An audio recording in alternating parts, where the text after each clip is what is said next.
Hello friends, வணக்கம். டிஎன்பிஎஸ்சியில் இது வரைக்கும் கேட்கப்பட்டிருந்த கேள்விகளில் டாபிக் வைஸாக தனித்தனியாக ஒரு வீடியோவாக பார்த்துட்ருக்கோம்.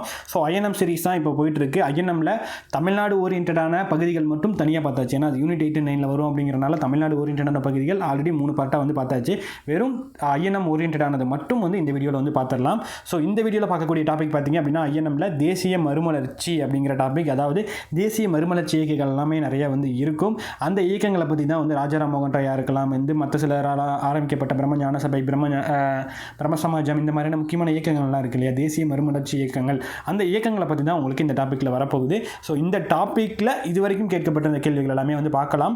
இது ஸ்கூல் புக்கில் எந்தெந்த லெசனில் கவர் ஆகும் அப்படின்னு பார்த்தீங்கன்னா 8th பார்த்தீங்க அப்படின்னா 8th சோசியல் சயின்ஸில் ஹிஸ்ட்ரியில் 8வது லெசனில் உங்களுக்கு கவர் ஆகும். அந்த ஃபுல் புக்கில் வரக்கூடிய லெசன் நம்பர் சொல்கிறேன். காலங்கள் தோறும் இந்திய பெண்களின் நிலை அப்படிங்கிற லெசன். அடுத்தது பார்த்தீங்க அப்படின்னா 5வது லெசன் 10th சோசியலில் 5வது லெசன் 19ஆம் நூற்றாண்டின் சமூக சீர்திருத்த இயக்கங்கள். 11th ஹிஸ்ட்ரியில் 19வது லெசன் நவீனத்தை நோக்கி அப்படிங்கிற லெசன். 12th எத்திக்ஸில் 7வது லெசன் சமூக சீர்திருத்த இயக்கங்கள் அப்படிங்கிற லெசன். இந்த லெசன்லாம் செக் பண்ணி பாருங்கள். ஒன்று அதை படிச்சுட்டு இந்த வீடியோ பாருங்கள், இல்லைனா இந்த வீடியோ பார்த்துட்டு படிச்சிங்கன்னா தெளிவாக என்ன பாயிண்ட்டை மட்டும் கேட்குறாங்க அப்படிங்கிறத புரிஞ்சுக்க முடியும். ரைட், இப்போ குயிக்காக வந்து நம்ம கொஷினுக்கு போயிடலாம். ஸோ ஃபஸ்ட்டு கொஷின், தவறான கூற்றை சுட்டி காட்டுக அப்படின்ற மாதிரி கொடுத்துருக்காங்க. இதில் ஏதோ ஒன்று தவறு, மீதியெல்லாம் ரைட்டு. அப்போ ரைட்டானதை ஃபஸ்ட்டு வந்து பார்த்துடலாம்.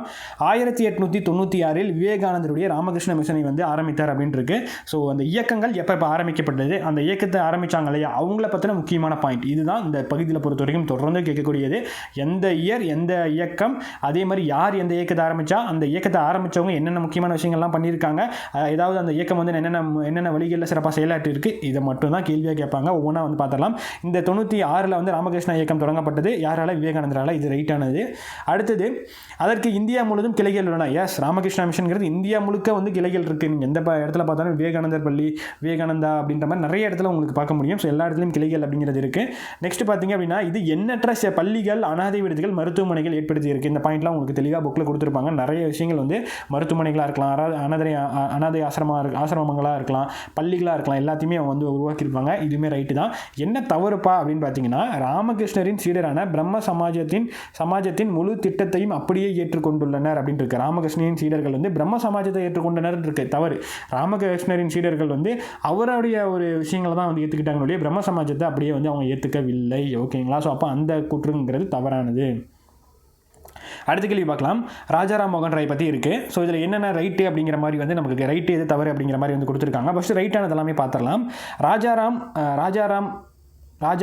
ராம்மோகன் ராய் வந்து உபநிஷத்தின் வழி கடவுள் கொள்கையை வந்து ஏற்றுக்கொண்டார் அப்படின்ட்டு. எஸ், உபநிஷத்தின் வழியில் தான் உபநிடம் அப்படின்னு புக்கில் கொடுத்துருப்பாங்க.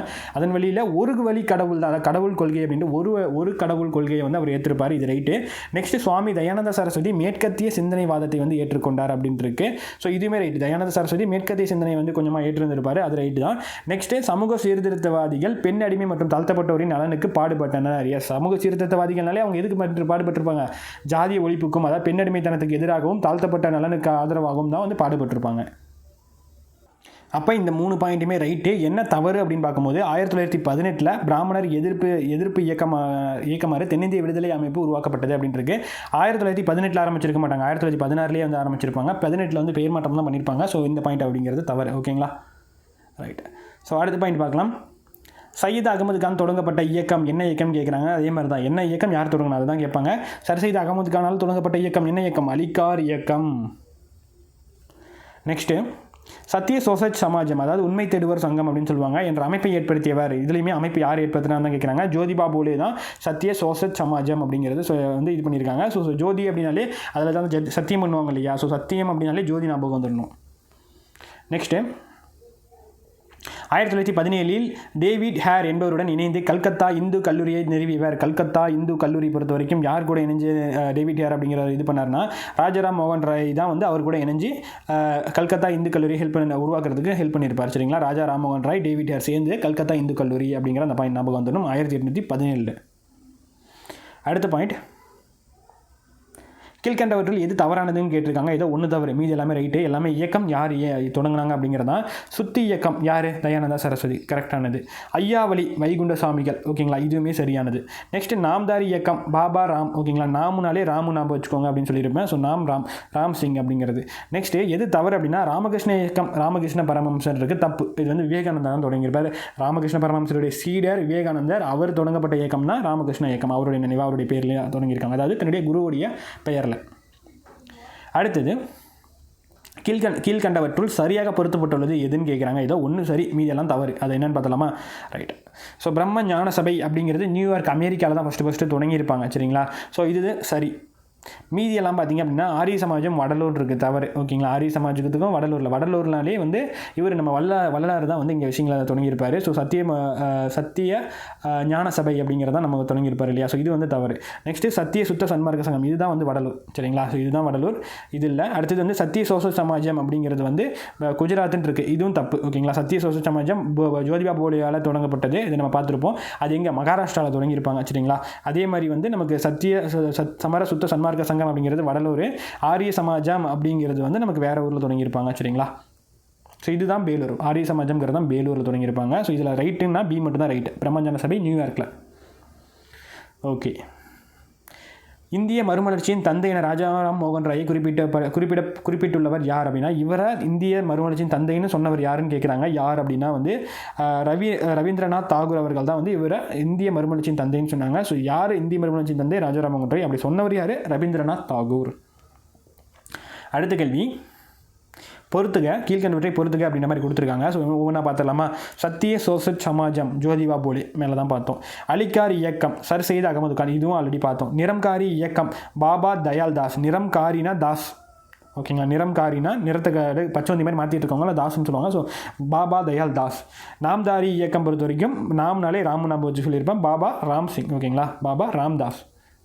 ஸோ அவ்வளோதான். இது வந்து பார்த்திங்கன்னா இந்த பாயிண்ட் தான் திருப்பி வந்துட்டே இருக்கும். இந்த இயக்கங்கள் யார் தொடங்கினாங்க, எந்த இயர், எங்கே தலைமையிடம், எங்கேருந்து ஆரம்பித்தாங்க, அதோடைய கொள்கைகள் என்ன, அவங்க என்னென்ன பண்ணாங்க, இதுதான் நான் சொன்ன மாதிரி இதே தான் திருப்பி உங்களுக்கு வரப்போகுது. பார்த்தீங்கன்னா எவ்வளோ கொஸ்டின் உங்களுக்கு ரிப்பீட் ஆகும் தெரியலாம். ஸோ இங்கே அடுத்த கேள்வி பார்க்கலாம். இங்கேயும் பார்த்தீங்கன்னா ஆரிய சமாஜத்தை தோற்றுவித்தவர், இந்த பாயிண்ட் நமக்கு ஆல்ரெடி வந்துருச்சு, அப்படியே ரிப்பீட் ஆகிட்டே இருக்குது பாருங்கள். சுவாமி தயானந்த சரஸ்வதி தான் வந்து ஆரம்பித்தாங்க.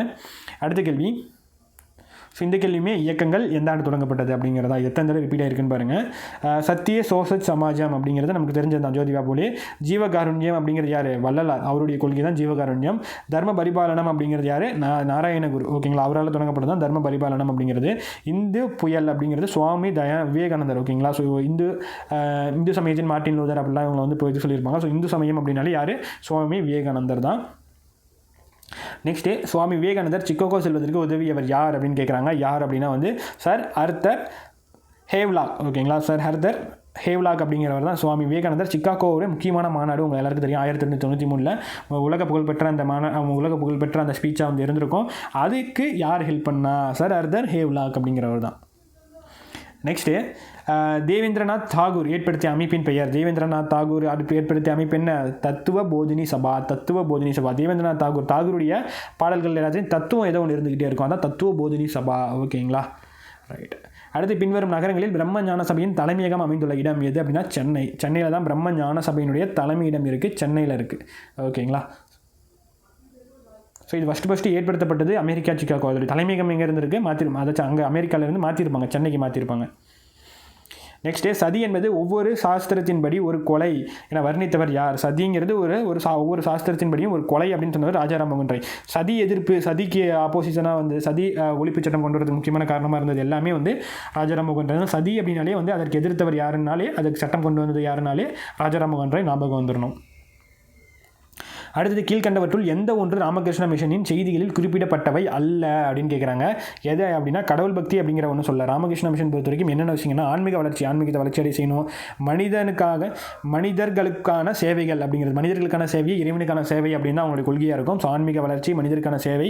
நெக்ஸ்ட், அனைத்து மதத்துக்கும் ஒற்றுமை அப்படிங்கிறது இருக்கும். கடவுள் பக்தி அப்படிங்கிறதெல்லாம் அவங்களோட கொள்கையை எல்லாம் மீறி பொதுவான விஷயங்கள். அதனால தான் அதை வந்து எல்லாருமே வந்து பின்பற்ற ஆரம்பித்தாங்க, எல்லாருமே அதை வந்து ஆதரவு தெரிவிக்க ஆரம்பித்தாங்க. ஏன்னா வந்து ஒரு விஷயத்தை வந்து தூக்கிட்டு போகணும், மற்றவங்களெல்லாம் அமுக்கணும் அப்படிங்கிற மாதிரிலாம் இல்லாமல் அவங்க எல்லாத்துக்குமானதை, மனிதர்கள் அனைத்துக்குமான சேவை அப்படின்னு எல்லாருக்கும் சேவை பண்ணணும்னு நினைப்பாங்க. ஆன்மீகத்துக்கு வந்து வளர்ச்சி, அது ஆன்மீகம்ங்கிறது எல்லாருக்கும் எல்லாமே கிடைக்கணும், அந்த மாதிரி ஒரு கான்செப்ட்டில் வந்து இருந்திருப்பாங்க. அதனால தான் எல்லாருமே அதுக்கு ஆதரவு தெரிவிச்சிருப்பாங்க. ஸோ அனைத்து மதங்களுக்குமான ஒற்றுமை இதெல்லாமே அந்த ராமகிருஷ்ண மிஷனுடைய ஒரு முக்கியமான அந்த கொள்கைகளாக இருந்திருக்கும். நெக்ஸ்ட்டு கீழ்கண்டவற்றுள் எது சரியாக பொருத்தப்பட்டுள்ளது அப்படின்னு கேட்குறாங்க. ஸோ எது சரினா மீதியெல்லாம் தவறு. இப்போ சரியானது பார்த்துடலாமா? பிரார்த்தனை சமாஜம் அப்படிங்கிறது ஆத்மரங் பாண்டுரங். ஓகேங்களா? ஸோ ஆத்மரங் பாண்டுரங்னா ஆத்மாத்மா தான் நம்ம பிரார்த்தனை பண்ணுவோம். பிரார்த்தனை எப்படி பண்ணுவோம்? ஆத்மாத்மா தான் பிரார்த்தனை பண்ணுவோம். ஸோ அந்த மாதிரி ஞாபகம் வச்சுக்கோங்க. மீதியெல்லாம் பார்த்தீங்க அப்படின்னா எல்லாமே தவறு. ராஜாராம் மோகன் ராய் தத்துவ போதினி சபான்னு இருக்குது. தத்துவ போதினி சபா மேலே தான் நம்ம பார்த்தோம். யார்? ரவீந்திரநாத் தாகூர் அப்படிங்கிறது. ஸோ தர்ம சபா அப்படிங்கிறது தேவேந்திரநாத் தாகூர் இருக்குது. தவறு. தத்துவ போதினி சபா தான் தேவேந்திரநாத் தாகூர் சாரி ரவீந்திரநாத் தாகூர் தான் வரும். சாரி, இது வந்து ரவீந்திரநாத் தாகூரில் தேவேந்திரநாத் தாகூர், அதாவது ரவீந்திரநாத் தாகூருடைய அப்பா தான் தேவேந்திரநாத் தாகூர். ஸோ தத்துவம் போதினி சபா அப்படிங்கிறது அவங்க அப்பா தான் தத்துவங்கள் எல்லாமே சொல்லியிருக்காரு. ஓகேங்களா? தேவேந்திரநாத் தாகூர் அவருடைய பையன் தான் ரவீந்திரநாத் தாகூர். நம்ம பாடல் எல்லாமே பார்த்துருப்போம் இல்லையா? தேசிய கீதம் இதெல்லாமே பார்த்துருப்போம் இல்லையா? அதில் இருந்து வந்து ரவீந்திரநாத் தாகூர். ஓகேங்களா? கன்ஃபியூஷன் ஆகிக்கூடாது. ஆத்மி சபா அப்படிங்கிறது ராதா கண் தேவ் அப்படின்ட்டு. ஸோ இதுவுமே தவறு. ஆக்சுவலி இது எல்லாமே வந்து அப்படியே மாற்றி கொடுத்துருக்காங்க. ஆத்மீய சபா அப்படிங்கிறது ராஜாராம் மோகன் ராய் ஏற்படுத்தியிருப்பார். அதை தான் வந்து நமக்கு என்ன மாற்றிருப்பாங்க? பிரம்ம சமாஜமாக வந்து அதை மாற்றிருப்பாங்க. அது மாதிரியினுடைய வடிவம் தான் பிரம்ம சமாஜம். ஓகேங்களா? தர்ம சபா அப்படிங்கிறது ராதாகண்ட் தேவ் அப்படிங்கிறவர் வந்து ஆரம்பிச்சிருப்பார். தத்துவபோதினி சபா தேவேந்திரநாத் தாகூர். பிரார்த்தனை சமாஜம் ஆத்மரங் பாண்டுரங். அதுக்கு நேராக கொடுத்துருக்காங்க. அப்போ ஆப்ஷன் டி மட்டும் தான் சரி. மீதியெல்லாம் மாற்றி நமக்கு கொடுத்துருக்காங்க. நெக்ஸ்ட்டு ஸோ இதுவும் அதே தான், உங்களுக்கு அதே மாதிரி மாற்றி கொடுத்துருக்காங்க. ஸோ பொறுத்துக்க அப்படின்ற மாதிரி கொடுத்துருக்காங்க. ஒவ்வொன்றா பார்க்கலாம். தத்துவ போதினி சபா தேவேந்திரநாத் தாகூர். ஓகேங்களா? ரவீந்திரநாத் தாகூருடைய அப்பா. சுத்தி இயக்கம் பொறுத்த வரைக்கும் தயானந்த சரஸ்வதி. ஓகேங்களா? ஸோ நெக்ஸ்ட் பார்த்தீங்கன்னா பிரார்த்தனை சமாஜம் ஆத்மரங் பாண்டுரங். ஓகேங்களா? பிரார்த்தனை ஆத்மாத்மா பண்ணணும் அப்படிங்கிற சொல்லியிருப்போம். தத்துவம்னாலே தாகூர், அதாவது அவங்க அப்பா தாகூர் தான் வந்து அது தத்துவம் பேசிகிட்டே இருப்பார். சத்திய சோச சமாஜம் சத்தியம்னாலே வந்து ஜோதி ஞாபகம் வந்து ஜோதி மேலே தான் சத்தியம் பண்ணுவோம் இல்லையா? ஜோதிபா பூலே. நெக்ஸ்ட்டு பின் வருவனவைகளில் எது வந்து சரியாக பொருந்தியுள்ளது அப்படின்னு கேட்டிருக்காங்க. அப்போ ஏதோ ஒன்று ரைட்டு, மீதெல்லாம் தப்பு. எது சரியாக பொருந்தியுள்ளதுன்னா தத்துவ போதினி சபா தேவேந்திரநாத் தாகூர் அப்படிங்கிறது வந்து ரைட்டு. ஸோ நெக்ஸ்ட்டு ஆத்மீய சபா தயானந்த சரஸ்வதின்னு இருக்குது. ஆத்மீய சபா இப்போ தான் பார்த்தோம். யாருது? ராஜாராம் மோகன் ராய். இது ஸோ அப்போ இது இல்லை. ராஜாராம் மோகன் ராய் இங்கே இருக்குது. பிரார்த்தனை சமாஜம் பொறுத்த வரைக்கும் வந்து பிரார்த்தனையிலே ஆத்மாத்மா பண்ணணும். ஆத்மரங் பாண்டுரங் இந்த பாயிண்ட்டே இல்லை. பிரம்ம ஞான சபை பொறுத்த வரைக்கும் வந்து அவங்களுக்கான இந்த பாயிண்ட்டும் இல்லை. தயானந்த சரஸ்வதி நரேந்திரநாத் தத்தா அப்படின்னு தான் கொடுத்துருக்காங்க. ஸோ அந்த பாயிண்ட்டும் இல்லை. பிரார்த்தனை சமாஜம் பொறுத்த வரைக்கும் நமக்கு ஸோ மேலே பார்த்த மாதிரி ஆத்மரங் பாண்டுரங் தான் வந்து ஆரம்பிச்சிருப்பார். ஓகேங்களா? நெக்ஸ்ட் பார்க்கலாம். சத்திய சோசத் இயக்கத்தை ஆரம்பித்தவர் யாருன்னா ஜோதிபா பூலே. இந்த பாயிண்ட் பார்த்தீங்கன்னா எல்லா இடத்துலையும் மாற்றி ஒரே பாயிண்ட் தான் வந்துட்டுருக்கு. அடுத்த கேள்வி, தென்னிந்திய ஹிந்தி பிரச்சார சபாவினை தோற்றுவித்தவர் யாருன்னு கேட்குறாங்க. ஹிந்தி பிரச்சார சபா பொறுத்த வரைக்கும் மகாத்மா காந்தி தென்னிந்திய ஹிந்தி பிரச்சார சபா வந்து தோற்றுவித்திருக்கார். ஹிந்தி பிரச்சார சபாங்கிறது காந்தி அவர்களால் தோற்றுவிக்கப்பட்டிருக்கு, தெரிஞ்சுக்கோங்க. ஓகே, ஸோ பாயிண்ட் பொறுத்த வரைக்கும் அவ்வளோதான். ஓகேங்களா? ஸோ இந்த பாயிண்ட், இந்த ஒரு லெசன், இந்த ஒரு டாப்பிக்கில் பார்த்தீங்க அப்படின்னா சின்ன டாபிக் தான். ஆனால் புக்கில் பார்த்தீங்கன்னா நிறைய கொடுத்துருப்பாங்க. ஆனால் உங்களுக்கு கேள்வி என்னமோ நிறையான்னு பார்த்தீங்க அப்படின்னா இந்த 4 படத்தில் உங்களுக்கு இந்த பாயிண்ட் அப்படிங்கிறது வரும். ஓகேங்களா? அதாவது இந்த சிலபஸ் அப்படிங்கிறது இந்த 4 படத்தில் கவர் ஆகும். இல்லை பார்க்கும்போது என்னப்பா நிறைய விஷயங்கள் இருக்குது, கச்சன்னு இருக்குது அப்படின்ற மாதிரி இருக்கும். ஆனால் இந்த கொஸ்டின் அனாலிசிஸ் பார்த்தீங்கன்னா உங்களுக்கு தெளிவாக தெரிஞ்சிருக்கும். முக்கியமாக ஒன்று தான் கேட்குறாங்க. என்னன்னா இயக்கம். ஓகேங்களா? இயக்கம் எந்த ஆண்டு, இயக்கத்தினுடைய ஆண்டு, அதே மாதிரி தோற்றுவித்தவர். ஓகேங்களா? இயக்கத்துக்கான தோற்றுவித்த ஆண்டு, அதே மாதிரி வந்து யார் தோற்றுவித்தாங்க, அது வந்து இடம் வந்து எங்கே தோற்றுவித்தாங்க அப்படிங்கிறது, இந்த மாதிரி அந்த இயக்கம் ஓரியன்டாக தான் கேள்விகள் வருது. அதே மாதிரி அந்த இயக்கம்னா அந்த இயக்கத்தில் என்னென்ன முக்கியமான கொள்கைகள் இருக்குது, என்னென்ன பண்ணியிருக்காங்க அப்படிங்கிறது மெயினாக கேட்குறாங்க. ஓகேங்களா? ஸோ இவ்வளோ தான் மெயினாக அந்த இயக்கம் யார் தோற்றுவித்தா, அதற்கான ஆண்டு, அதாவது அதோடைய தலைமையிடமோ அதில் அதை வந்து ஃபஸ்ட்டு எங்கே தோற்றுவித்தாங்களோ அந்த மாதிரியாக இருக்கலாம். இல்லை அதனுடைய கொள்கைகள் என்ன பண்ணியிருக்காங்க, இது மட்டும் தான் கேட்குறாங்க. இந்த 4-5 பாயிண்ட் தெளிவாக புக்கில் படிச்சிங்க அப்படின்னாலே போதுமானது. இது தாண்டி ரொம்பலாம் உங்களுக்கு கேள்விக்கெலாம் வரதில்லை. ஸோ மற்றதை லைட்டாக பார்த்துக்கோங்க. இந்த பாயிண்ட்டை நல்லா பார்த்துட்டீங்க அப்படின்னால இதிலிருந்து எப்படி உங்களுக்கு கேள்வி வந்தாலும் உங்களால் ஈஸியாக அடிச்சிட முடியும். சரிங்களா? ஸோ அவ்வளோதான் இந்த வீடியோவில் சொன்ன விஷயங்கள் எல்லாமே உங்களுக்கு யூஸ்ஃபுல்லாக இருக்கும்னு நினைக்கிறேன். அடுத்த வீடியோவில் பார்க்கலாம். தேங்க்யூ.